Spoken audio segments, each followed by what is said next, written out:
I think where it gets really tricky is when we add in the digital realm. The digital distractions so outpace us in terms of depth and breadth. The digital world never ends. You just want to improve your health. Number one thing to do is to improve your sleep. Yet, one of the biggest things that actually worsens our sleep is what is happening right before bed as we're doom scrolling. What so many of us do every day with our smartphones, right? That is what we are reaching for, is trying to avoid the pain, right? And they're kind of trying to numb out the pain.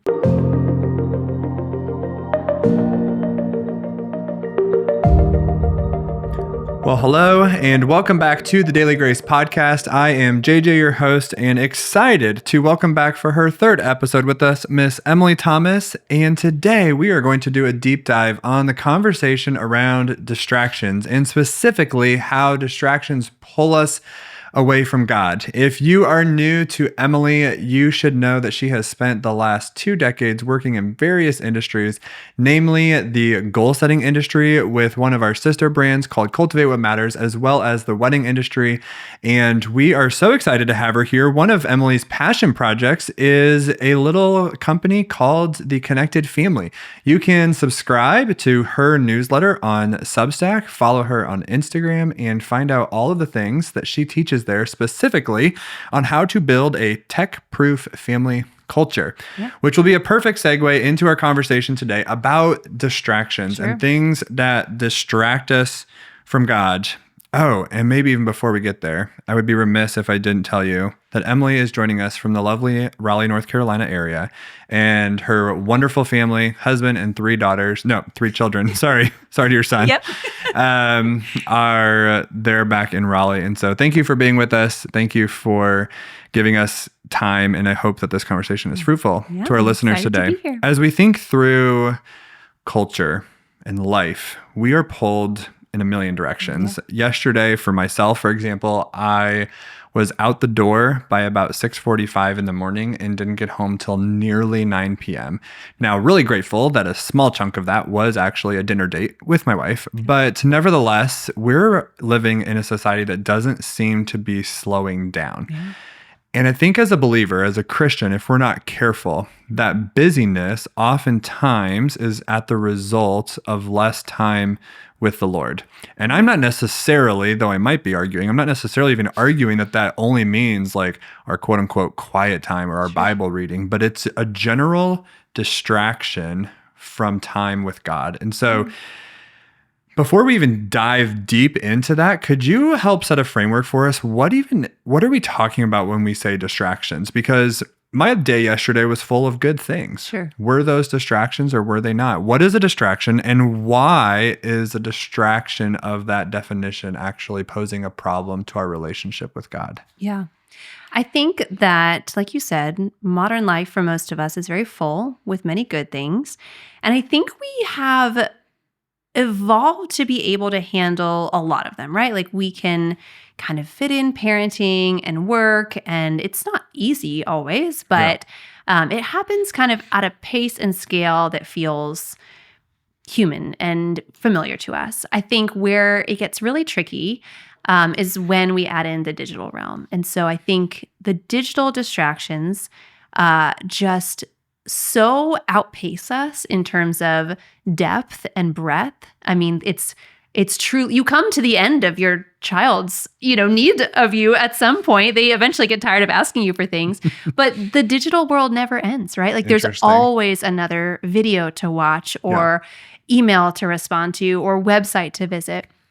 And so I think we are just, as finite humans, we are not built for that scale and endlessness. So I think that is really where we run into trouble. And I think it's kind of twofold. It is both the things that time on technology displaces, right? Maybe that is literally praying or meeting with friends or serving, volunteering, whatever it is. So that's one, and that's a very real problem. A lot of people would rather be scrolling on their phone because it's easier than going out and meeting with a friend for coffee or something like that. And then the other half is what that time on our digital devices is doing to us as humans and doing to our brains. And there's lots of smart people who have studied this. But the thing is, to live a life of faith, a like prerequisite is to have an attention span that allows you to sit through a 40-minute sermon or read a dense book that maybe you don't understand right off the bat, like the Bible, or sit with a friend or child and have a meandering conversation about questions of faith, right? Like all these things, or sit in silence and solitude, as Jesus so often did. And so all these things require an attention span, and technology is constantly fighting against that. It is. Yeah. I know a book that you and I have talked a little bit about that I read this past year that I would say in some senses really did change my life and change my perspective on it. It is a book that's very popular out there. I don't initially agree with everything that's in it, but it's really good. The Anxious Generation. Yeah. In that book, he specifically talks about the difference between technology as a broad category and the phone. Yes. And so I know I didn't prep you with this question, but if you can remember, like, is all technology created equal? I guess is the question. And if not, like, how would you differentiate between different categories of technology? Yeah. So it's definitely not all equal. And kind of I think for me, something I think a lot is technology bringing me closer to other people or further away from them. Is it bringing me closer to God or further away from them? And so even something like, let's say Instagram, right? Like that, I would not say it is a blanket evil. There are ways to use Instagram that can bring you closer to God and bring you closer to people. Yeah. And that's wonderful. There's also many ways it can bring you further away from our podcast, for example, has an Instagram account. We would really appreciate if you followed us, and we hope that it is a God, blessing for you. Yes. But I think a lot in my home, I have young children, and we don't have iPads, kind of because I just didn't grow up with one, and I was like, well, I'm not going to buy this expensive thing for them. I think we were born before iPads. Yes, exactly. That's why I didn't have it. Yeah. It wasn't that our parents didn't buy us right, one. Yeah. But I see the value so much in communal screens versus individual screens. So interesting. I write a lot and think about a lot about tech. And so I think people would sometimes be surprised to find out how much like TV or movies my kids watch. And it's not a ton, but it's definitely not zero. But the thing is, they're always doing it together. And so when they have to do something even as simple as like talk about what movie they want to watch, and hey, we watched your pick last week and we want to watch mine. Oh, but I want to watch that one. They're negotiating. They're learning a lot of important skills. They are, even just to get to the act of watching whatever it is on the big screen. And then as they take in media together and have those experiences, whether it's them together or, all of us, family movie night, whatever it is, we are kind of adding to that tapestry of family knowledge, right? Yeah. Inside jokes, quotes from movies that we watch, just like kind of this repository of like stories and characters and things like that. And so that's adding to like our family culture and the way that the uniqueness of how we do life together. So yeah. But again, if everyone's on their own individual screen with headphones on, we're not sharing anything. I love that. I don't know if I'd ever heard anyone talk about communal screen time versus individual screen time. Our last episode, we talked about some traditions. And so something that just came to my mind, we have a tradition of when we set up our Christmas tree that we watch the movie Elf. Yep. And so on a very regular occurrence, you might find me quoting Elf. Yes. And if you do not appreciate Will Ferrell the way I do, my jokes will not land well. But your family knows. But the family knows. The other day, a friend and I were at a restaurant, Spencer, who works with us, and he was just on the podcast recently as well. We went to a restaurant and they told us that this is the world's best ginger soup, and I wanted to stand up and scream, "Congratulations!" And so, if you've seen the movie, you'll get that. I'm tracking with you. If not, I'm so sorry. But communal screens, I really love that. After I read Anxious Generation, and he really was making the argument that there is a difference between the same application on different modes of technology. Yeah. And one of the things he pointed out was that, logging onto a social media application on a computer has been proven to not have the same psychological dependence or like addiction than the swiping and the doom scrolling on your phone. And I don't know if I fully grasped what he was saying. A few weeks later, I follow Oxford University on LinkedIn, and they had one of the research professors on there talking about the research behind the relationships and community that come from the gaming world. And so lots of people are gaming online these days, arguably probably by themselves on a screen. So maybe not quite the communal in your aspect, but they actually were showing how the research was supporting the fact that it was building this community of friendships and resulting in better mental health for people. And I remember sitting there going like, well, that seems antithetical to this whole Anxious Generation book. But the more I've pondered it, I think the more I was coming away with, but it still wasn't a phone. It still wasn't. Can't follow you. That's the difference with a phone. And it can't be with you. I think we've all at some point been stuck at a green light because the person in front of us hasn't taken off. Arguably, that was me.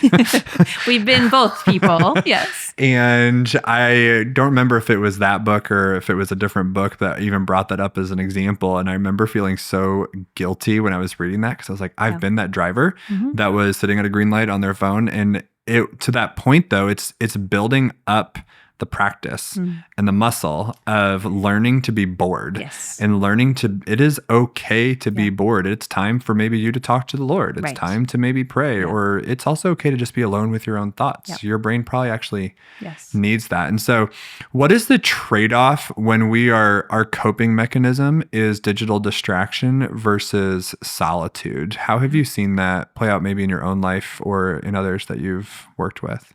Yeah. I mean, I think that, again, if we can't go even a moment, and I truly mean a moment of silence, stillness, distraction without reaching for our phone. Yeah. Or, even something that we would consider good, like a podcast or music or something like that. We hope you're listening to this podcast. There's a time and a place Preaching for it. to the choir in a way. That is a problem because then how are we going to talk to God? And even not even talk to him, but hope to hear from him, right? You have to sit in silence to do that.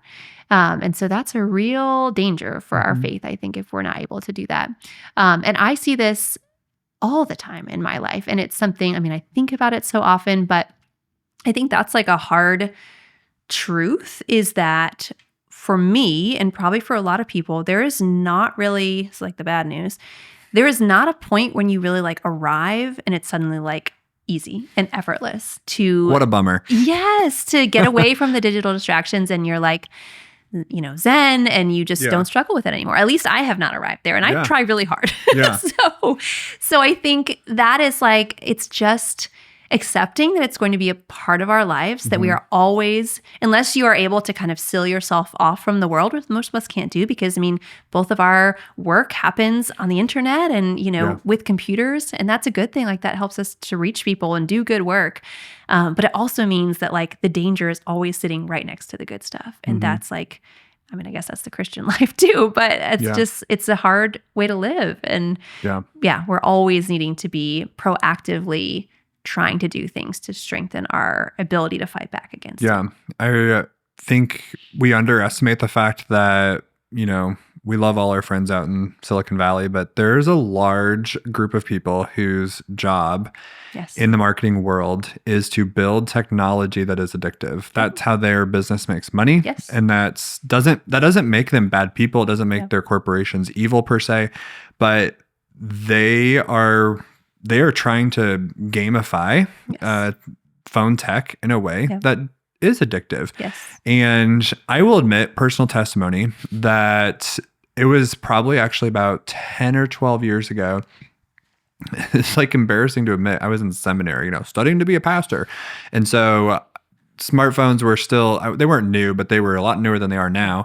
And I had downloaded one of those games that was like, you build your own little empire and you click on the buildings that make you money. And then you build a farm over here and then you have an army. And it started off really simple and fun. Well, next thing you know, it's asking you to join a group of friends to fight a war every day at 12. And I was like, I want to fight a war. And so I joined a group and, I was in seminary and part-time work. And so I was pretty much free at 12 every day. Well, the next thing you know, the wars went from every day at 12 to every day at 12 and 4. And it was like, well, at 4 o'clock, I was in the middle of class. And there were times where I would, sneak out my phone to log into a game. And big shout out to my wife. She pretty much called me out on it and was like, you're getting addicted to a really stupid game on your phone. And it started off as something that was just so simple. I was like, I'm just, making money and building my farm. And next thing you know, it was actually distracting me from ministry. Yeah. It was distracting me from my Greek vocabulary cards. Yeah. And I can remember even logging into the game at church while I'm sitting there. And fast forward, I mentioned on our last episode, even to the point to where now I don't even take my phone to church. Yeah. Not because, to your point, I've arrived. In fact, I would argue I've very much not arrived, which is why I've had to put checks and balances into my life to hold myself accountable. Yeah. About a year ago, you and Spencer, who was also on our team, gave a company presentation to us about how we can even do these practices at work, which that's not the point of this podcast episode, for people how to be distraction free at work, but much of our audience is still having distractions pop up throughout their day. Yeah. And so what are some really practical tips that people could take to say, you know what, I do want to live a little bit more analog and maybe pull that thread in my life to get away from tech? What's some real practical advice you have for them? Well, I think it is connected, even if it seems like, oh, this is work, this is separate from like home life or faith life. Because if we are doing the work to kind of stretch our attention span and pressure test it at work, that's going to carry over into the rest of our life. If we get better at doing that, then we'll be better at paying attention in church on Sunday. Yeah. So I think it's totally worthwhile for many reasons. But I think, the biggest thing we talked about is just to challenge yourself to set aside periods for deep work. So this is kind of a term that Cal Newport originated, or at least popularized. And he uses it to talk about tasks that are requiring, deep cognitive thought, not kind of shallow work like responding to a, quick email or something like that, where we are only focusing on that task and we are quieting all other distractions. And so he recommends doing blocks of 1 hour at a time. So you can work up to that if you need to, but literally setting a timer. If you've never done that, that's going to be... Start with 15 minutes. Yeah, maybe 5. Yep, great. Yeah, wherever you need to start. No shame at all. That's right. And then I think really setting yourself up for success. So that might mean literally putting your phone in another room. Like there are studies that show the difference in distraction, whether your phone is face up on the table, face down on the table, in your bag, or in another room.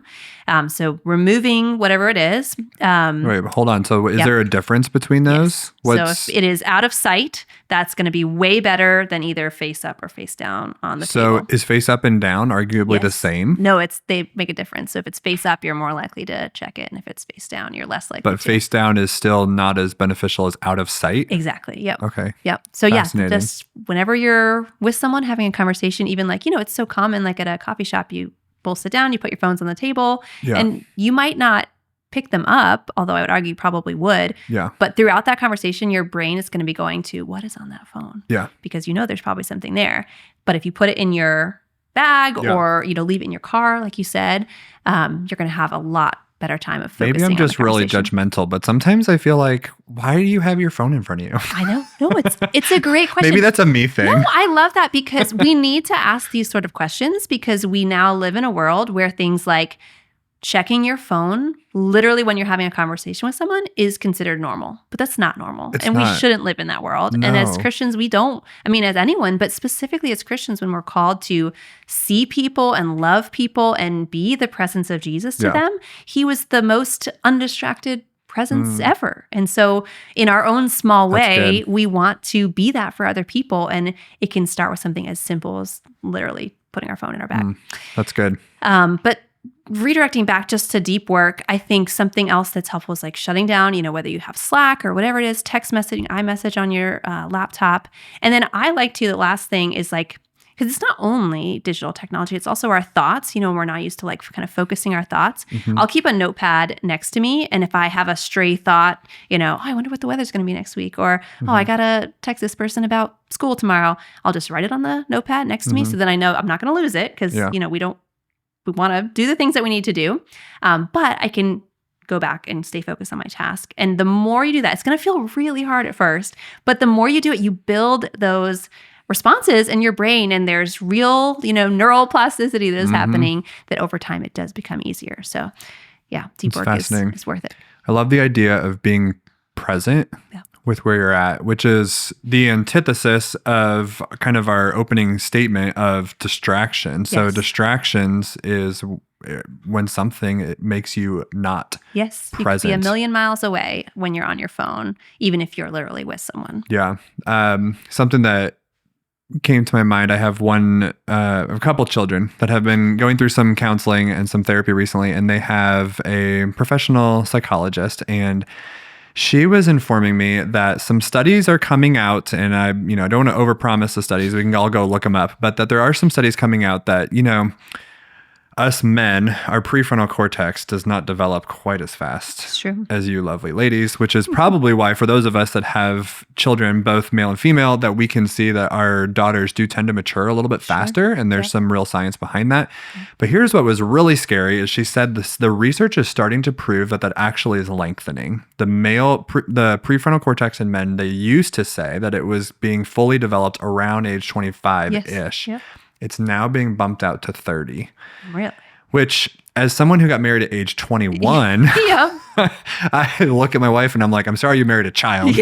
The other part of me, I asked the psychologist, I'm like, why is that? What is happening? And she said they're linking it directly to the phone. Wow. That it is actually delaying very real, not just cognitive ability, but actual development of the brain itself is now being pushed out. IQ is shown to have been going down, and attention span as well. And And so, which I just found super fascinating. And I just recently finished a book by Steve Magnus called Do Hard Things. Have you heard of this? So I was assuming you were not going to have heard of this. However, the reason I love Steve Magnus, so I am an amateur marathon runner. And by amateur, I mean I severely injured my meniscus at my last one. And so that's how amateur I am. But you were there, so I did cross the finish line. And, we hate handing our kids participation trophies. But as an adult, I won a medal when I crossed that finish line. There's fewer in adulthood, so you got to take them when you can get them. I ran for multiple hours. Like, give me a medal. So Steve Magnus is a track coach at U of H here downtown Houston, and he wrote a book called Do Hard Things, which is what attracted me to it. I followed him on YouTube for a few years. He does a lot of science into how to become a faster runner, and he's really big into even sports psychology. So it was on my TBR for a while of a book to be read. And I told Kristen I was just finishing it. She goes, oh, that's on my TBR. I was like, how in the world do you know who Steve Magnus is? You don't run except to the Lord. And like, what is going on? And she goes, oh, no, it's like a really popular trending business book on just like mental health and like more like mental toughness and grit. And one thing I found fascinating, if you're a runner today, you'll appreciate this story. If you're not, if our listeners aren't runners, like just hang with me. I promise it ties in. But they did research comparing elite marathon runners who run a marathon in about 2 hours, somewhere between 2 and like 2:07 makes you somewhat elite. You'll be running in the Olympics if you're under 2:10. And they compared that to amateur marathon runners. The average marathon being run today is in 4.5 hours. Okay. And so double the time. Yeah. And they compared the mental state of those runners. They asked the amateur runners, what are you thinking about while you are running? And almost unanimous, of course there's outliers, but a big bell curve of like normality, almost across the board, all amateur marathon runners said the same thing. I plug in my headphones and I clock out. And then somewhere around mile like 20, 22, I lock in and I just hang on to the finish line. And as someone who's run 2 marathons and finished poorly, I was like, yes, that is it. And I was like, I even have a special playlist where the cadence of every song is about the cadence at which my stride should be going at. And so that it keeps me and I can literally clock out and my body just kind of feels like this robot going through the motions. And then somewhere around mile 20, I wake up and I'm like, we're almost there.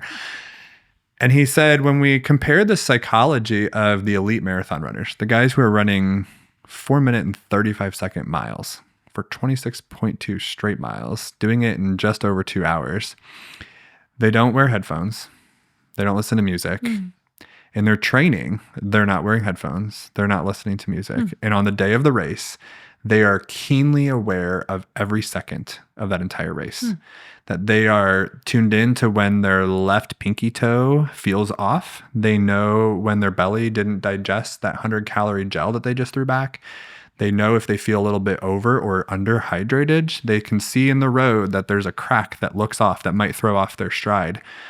And there's this mental awareness of everything that's going on. And when Steve was telling this story in the book, I couldn't help but think how I don't have that skill, both in my like personal regular, like as a runner, definitely don't have that skill. I have tried recently going out for like some 5 and 6 mile runs, and it's a grind if I don't have my headphones with me. So that's a skill I physically need to build up, but I can't help but think that there's a spiritual implication to that, to where that could be time with the Lord, that maybe in those 6 mile runs, even that could be time for me to talk with God. And so I've recently been trying to run without headphones and do some little like prayer. And sometimes it's like, Lord, get me home. But I don't know. Do you have any thoughts on how do we train the muscle of really like boredom? Because we're not distracted, whether it's just by music, headphones, or a phone technology, but we're practicing the muscle of really being present with where we're at.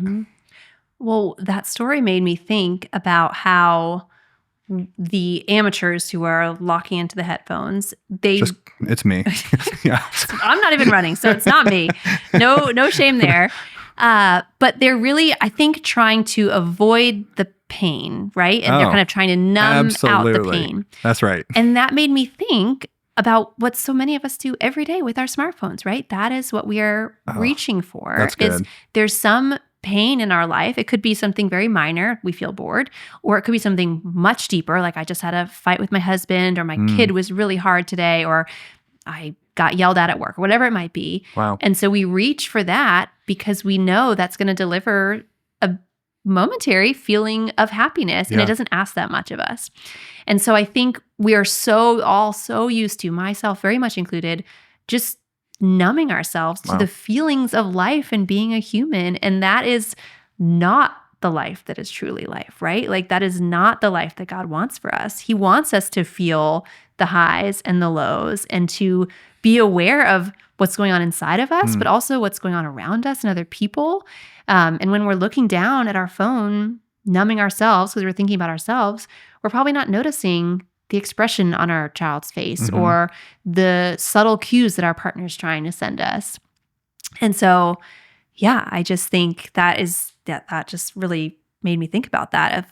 That is what distractions are doing from us. They're numbing us. They're pulling us away from God and away from the people around us too.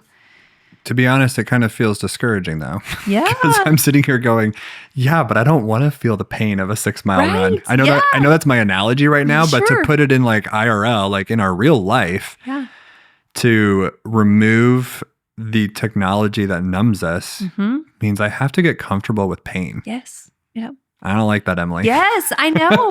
But like, and the obvious answer here, right, is that we bring it to God. That's right. Which none of us are experts at. I'm certainly not. But the more opportunities, and even that could feel like it is not going to feel as good in the moment as going to your phone. Like going to your phone is going to feel much more instantly relieving than going to God. But I think we can do hard things like this book is saying, right? And so often, I mean, all of the best things in life, I would say, you are playing the game of short-term pain for long-term gain, right? Like that is parenting, right? Things are really hard in the moment, but you are keeping with it because you believe that there's something better in the future if you do the hard thing now. And it's the same thing with our faith life, right? Like it's not going to feel better to do that in the short term, but over the long term, we are hopefully growing into more of the people that God wants us to be, able to do more of the things that he wants us to do for the people around us and for the kingdom. And it's not like that's not our natural instinct, but as Christians, like we're not going for that. We do that all the time, right? Or we should, going against kind of our natural inclinations and reaching for something higher and harder and ultimately better. I love that. I'm not totally sure if I don't know from his readings or his YouTube if Steve is a Christian when he wrote those books about doing hard things, but he talks about how it is even a muscle that we have to practice, which I know we've already talked about, a little hinted at this episode and even in the previous one. It's just a muscle we have to practice. And he gave very real practical steps of just, go out for 1 mile and see if you can make it back and forth in 1 mile, and then go out for 2. And he's like, you're not going to be able to go run for 2 hours headphone free if you've never done that before. And I have personally, actually, much thanks to you and Spencer, really last year kind of set me down this analog track of, are there digital things in my life that are distracting me? And so I am, probably to a fault, a person that probably puts a lot of my identity in success and achievement. And that's probably something that the Lord needs to smack me down with. And he has many times and probably just needs to continue to do. But in that pursuit, whether it's going out every morning training for a marathon, or it's the fact that I'm working on another master's program in accountancy this time, that I do have a life full of things that I want to accomplish. Yeah.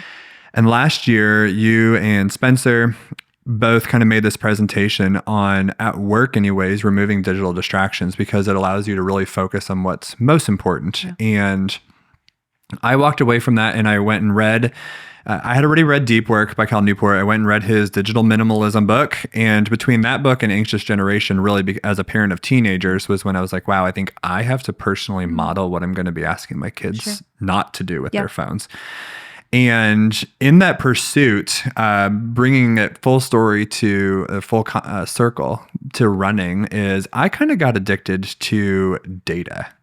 And if anyone is in the fitness community, you'll know that there's technology is making us data nerds. And so I love my Garmin Forerunner 965 watch. It is waterproof in the deepest of oceans, and it is like hammer proof. It's been whacked into so many hard substances, and it just it's a rock. It's so good. It's so sturdy. It's so reliable. It holds, I can charge it up before we take a 2-week vacation to Europe, and it holds a charge the entire trip. So this is an unsolicited ad for we'll link it in the show notes. Yeah, the Garmin Forerunner 965. Absolutely love that thing.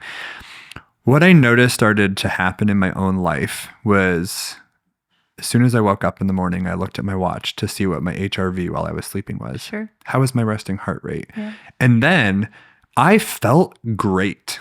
I was like, that was a great night of sleep. And then Garmin ruined my sleep because Garmin said it was a terrible night. Right. And said, no, you had a high resting heart rate and your HRV was trash. And I would walk around that whole day going, oh, it's going to be a terrible day because Garmin told me I didn't sleep well, when in reality, I felt fine. Yeah. But it was something that happened slowly over time. I wore this watch out of good intention. I wanted to track my fitness. Sure. I have a lot of health goals for me personally. It does impact me when I go to train for my amateur marathon runs and get that finisher medal. But it got to the point to where I think when my first thought when I wake up is to look at my watch, that's when I know it's unhealthy. Sure. And I don't wear my watch to bed anymore. Yeah. And I've come to learn to just kind of listen to my own body and to know that that was not a good night of sleep. I'm going to have to call it early tonight, or that was a really good night of sleep, and that's fine. Yeah. And so this pursuit that kind of you and Spencer spearheaded for me of walking down an analog life, if you will, I think that's even a trending term that's going around socials. We were joking before the podcast that I wouldn't know this because I'm actually not on social media anymore. So you don't know that you're trending on social media. One of the other things I did recently was I just completely got off Instagram and Facebook, completely deactivated my accounts. The only person that was mad, I think, was my mom. She's like, how am I going to see pictures of my beautiful grandchildren? And I was like, there's still this thing called text messaging. Mom, I know you're listening. Love you. But also, just what would it even look like for someone who goes, you know what? The first thing that I do think of when I wake up is touching my phone. It's looking at my phone. It's checking my watch for heart rate data. Yeah. The person that's living that life, how could they move more toward analog to create more space for the Lord to speak into their life? Yeah.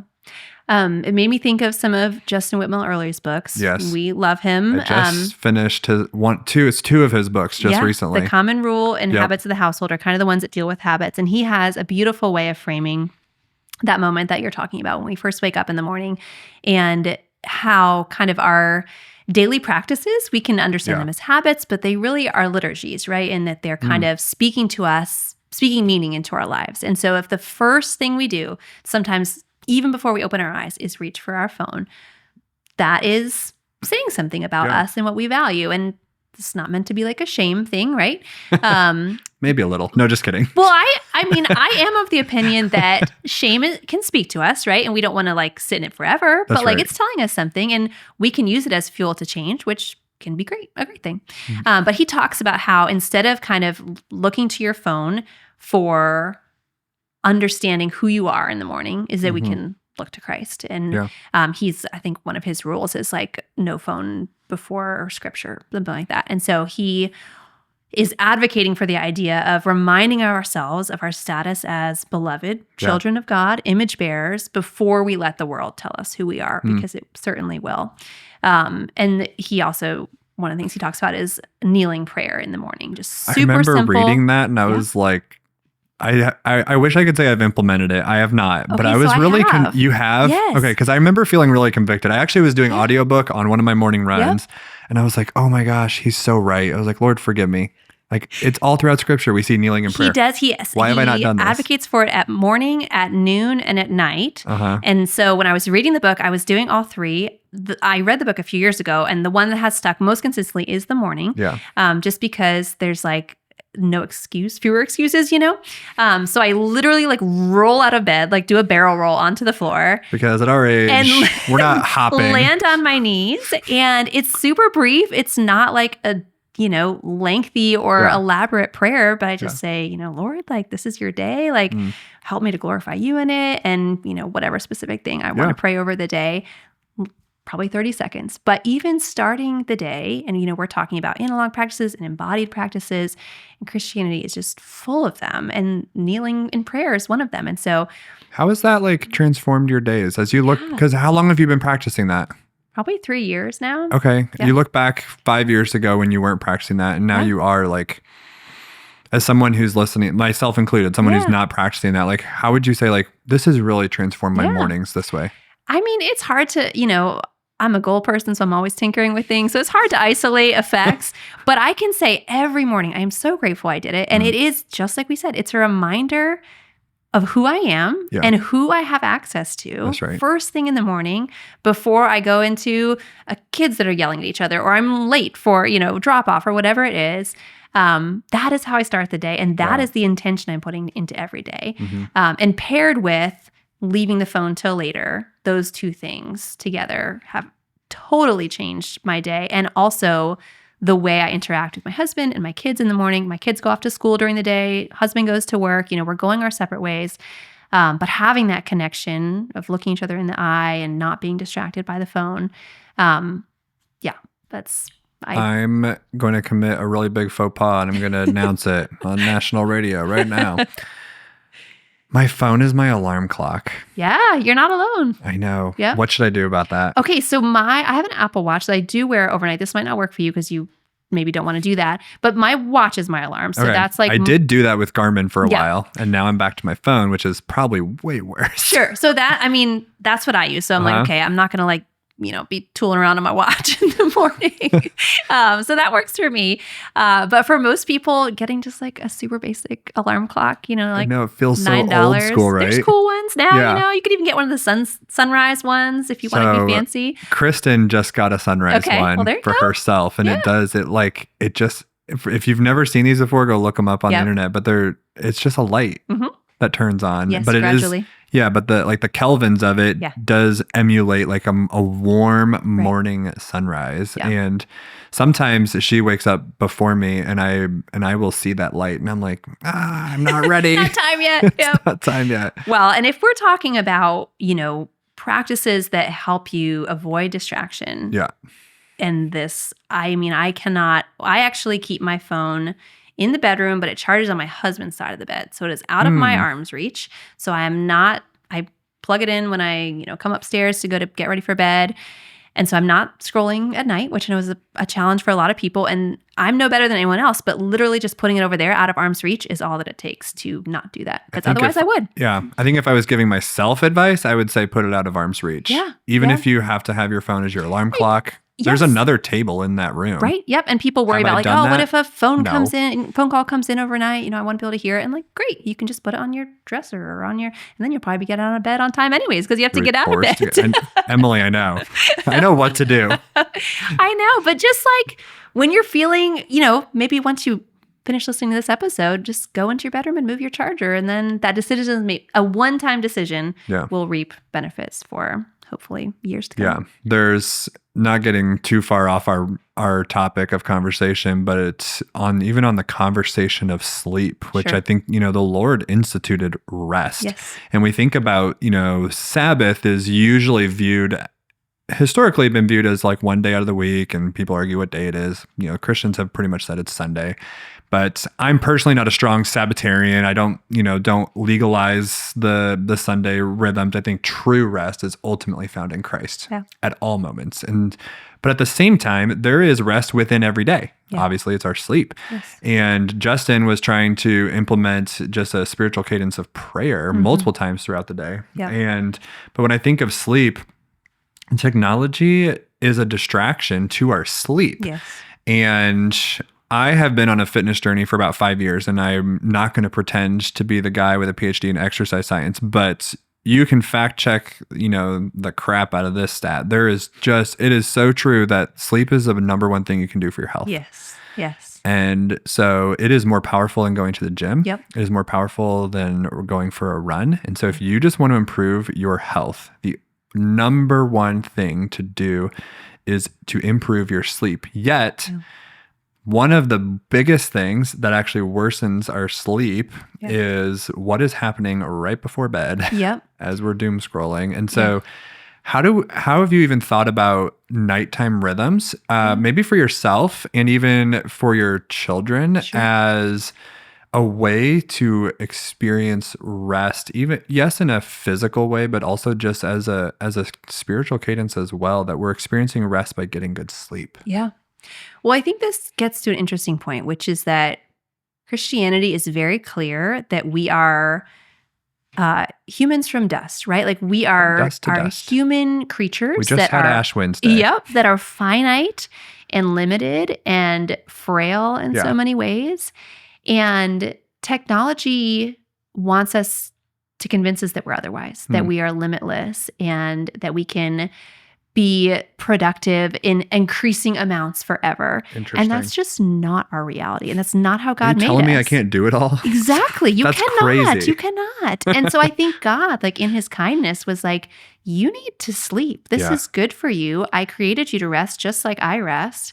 And the technology is like trying to erode that, right? So you can even see sleep as like an embodied Christian practice and pushing back against this world that wants to say, you don't need to sleep. You can, just keep going. It'll be fine. You're not really a human being who has needs.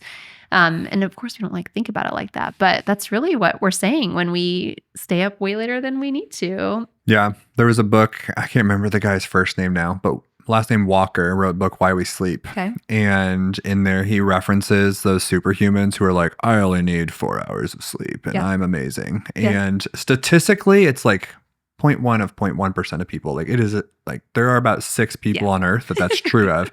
I believe Elon Musk claims that he's one of them. I personally don't know if I believe him, but he is an interesting human. Yes. But sometimes I will only get 4 or 6 hours of sleep. And I will kind of feel like, see, I can do hard things on 4 hours of sleep. And it's usually the next day where the Lord goes, nope, you're not that guy. Yep.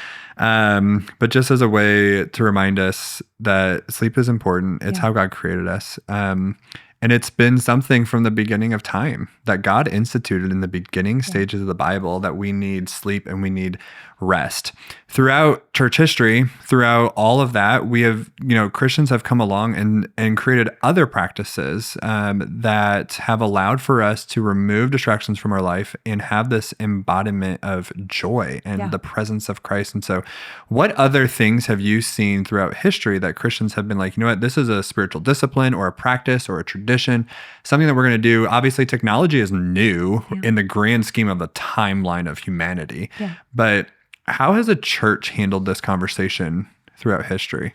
Yeah. Well, earlier we were talking about like how hard it is to banish distractions, and like we're going to be facing this our whole lives. And like you said, you're like, this sounds depressing. And like, I don't like this answer, which is fair. But I think the necessary and wonderful antidote to doing that work of putting screens in their place is filling our lives with analog things. And Christianity is so good at this. Like, we have been doing joyful, embodied practices for the history of Christianity. And that is things like singing and gathering together and eating meals together and serving each other and reciting scripture, memorizing scripture, so many things. And so I think as Christians, we can kind of like take these things for granted sometimes and not see them for like the gifts that they are, not only as like spiritual disciplines, but as ways to create meaning and joy in this very digital world that we find ourselves in. And so I find that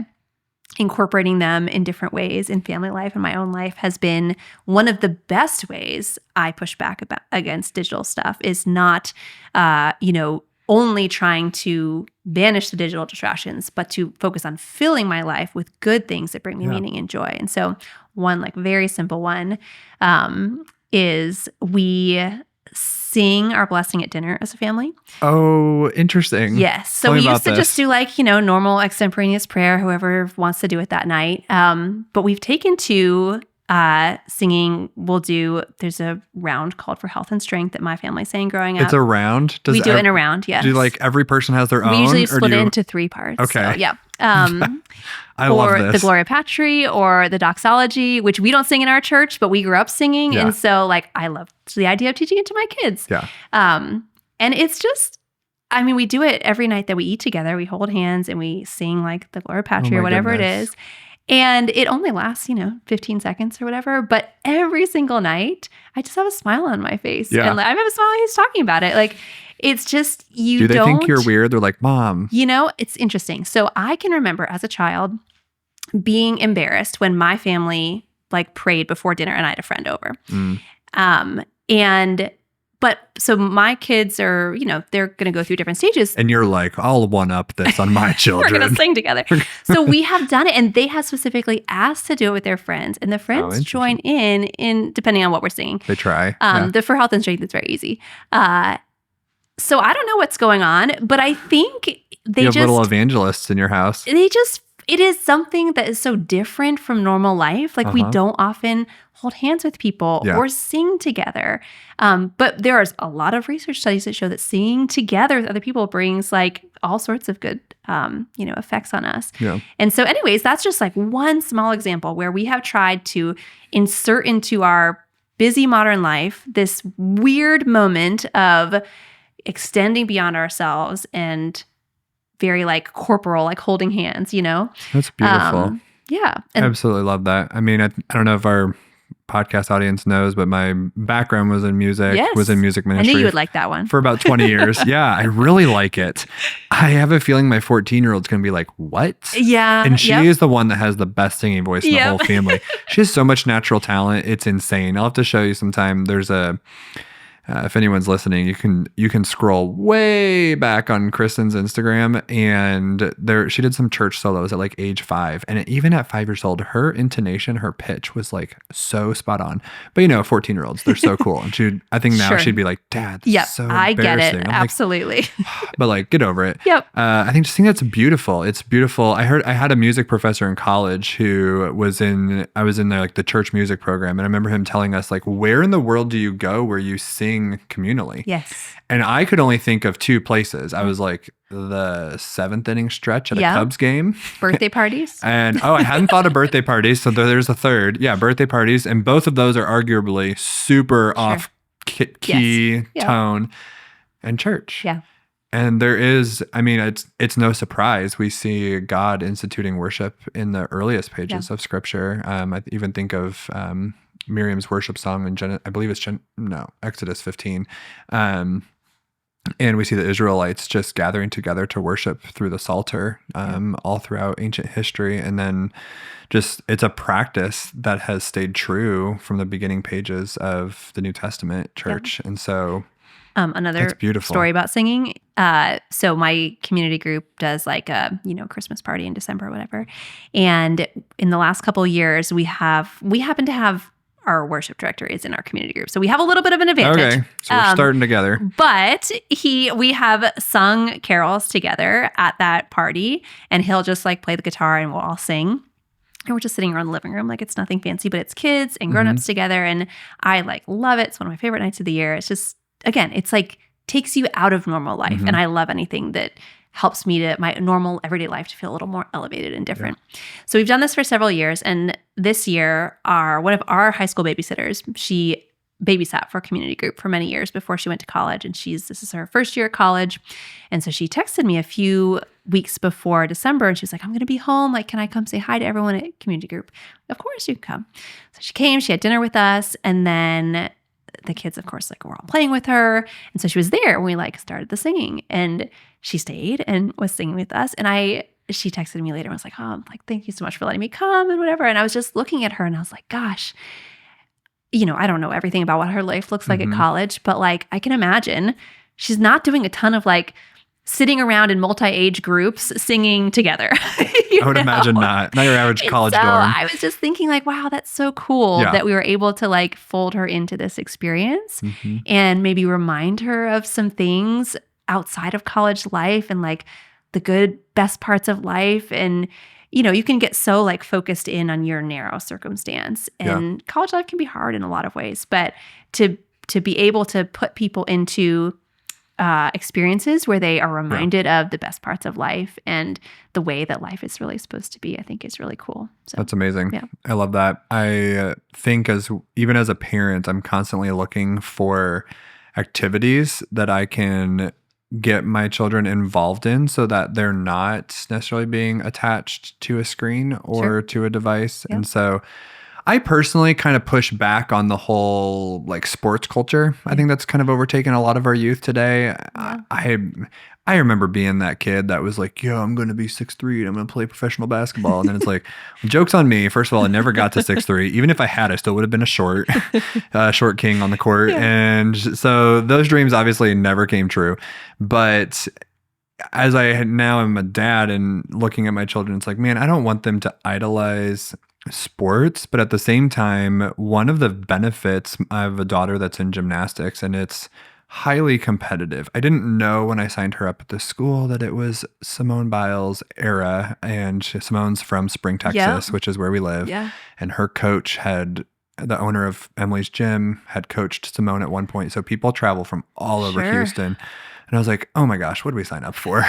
It's highly competitive gymnastics. But actually one of the benefits I've seen out of it is now 3 times a week for a 4-hour chunk, Emily is engaged in healthy relationships with like-minded athletic girls. And different ages, right? She has her coaches, different people she has her coaches. Her gym does this really cool thing where they actually have one of the younger girls that gets connected with one of the older girls for the whole competitive term. And they call it like little sister, big sister. I love that. So she's a level 3. She's with a level 8 girl. And they kind of like just partner up and encourage each other in their competitions and things.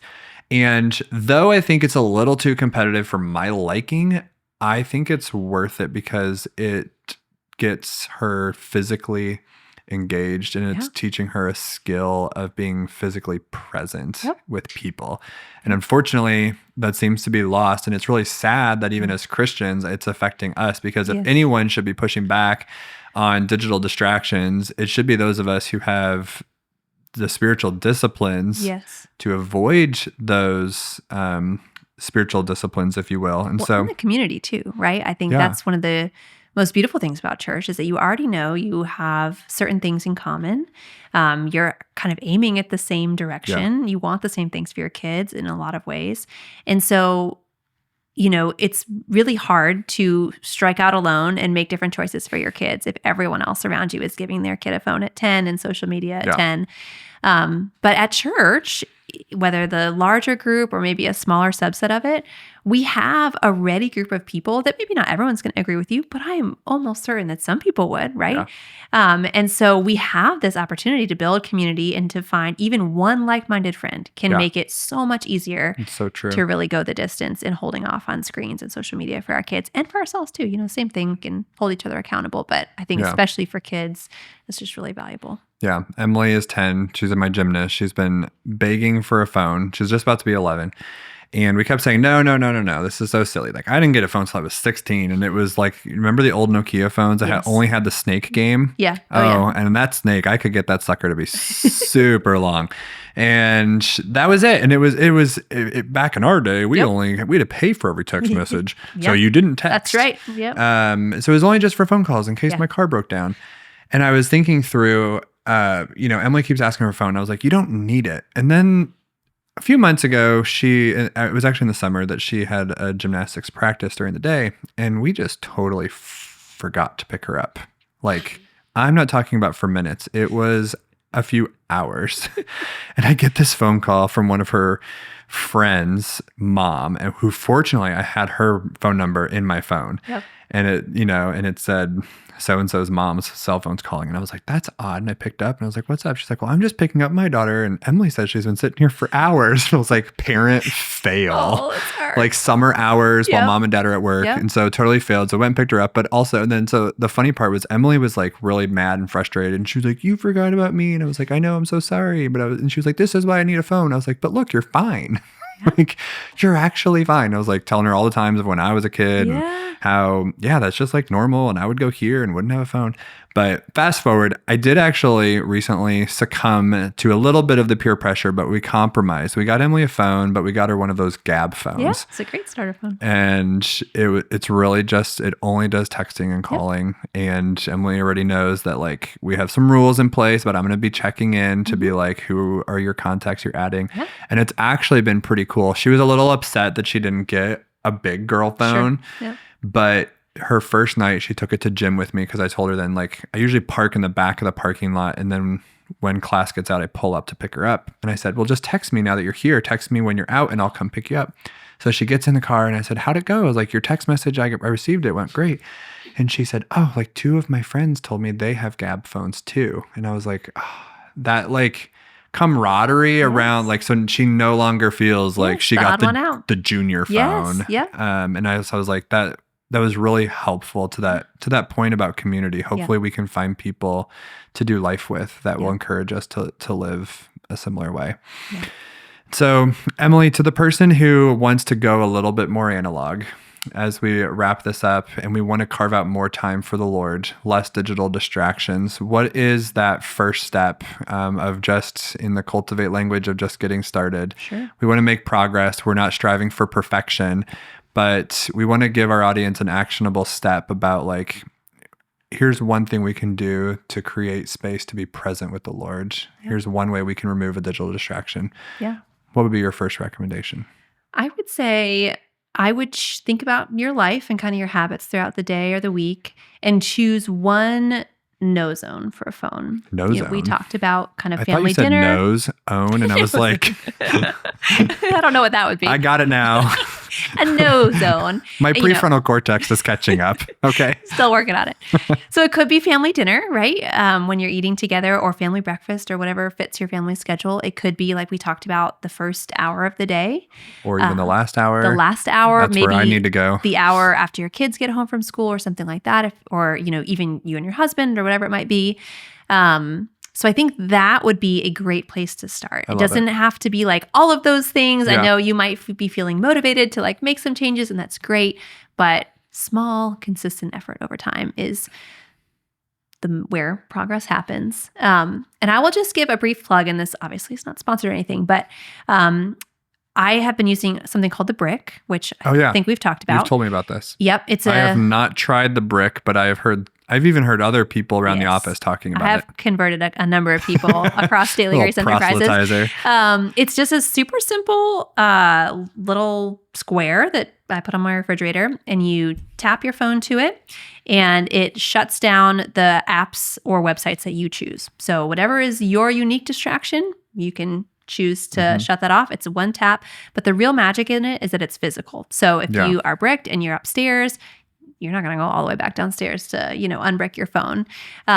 So you can do all kinds of fancy things. You can make a schedule, but if you want to kind of because I used the in-house version, like the one. It's similar to like a screen time, but it's harder to get around. Yeah, because what I ended up doing was every day going ignore. Yes, exactly. It was so easy to ignore my limits. Yep, and so I would say choosing a no zone would be the first. And then if you want to go deeper and you struggle with boundaries or have tried those screen time boundaries before, I think it might be worth looking into.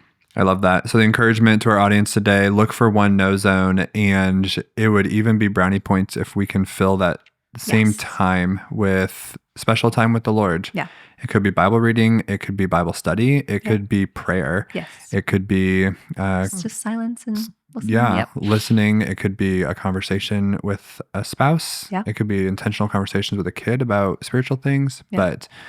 But everything comes at a cost. Our life and our time is precious. And every time we say yes to technology, we're saying no to something else.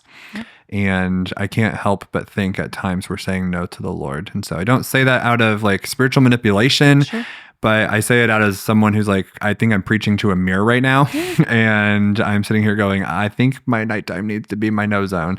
And so if you're with me, leave us a comment wherever you are listening. We would love to know maybe what your no zone is. And so we thank you for listening with us today. I hope that this conversation was edifying and encouraging. If you want to learn more about Emily, you can follow her on Instagram at Emily Air Thomas. You can also subscribe to her Substack newsletter for the Connected Family to learn more about that and all the things that she does with Cultivate What Matters as well. We hope, again, that today was helpful.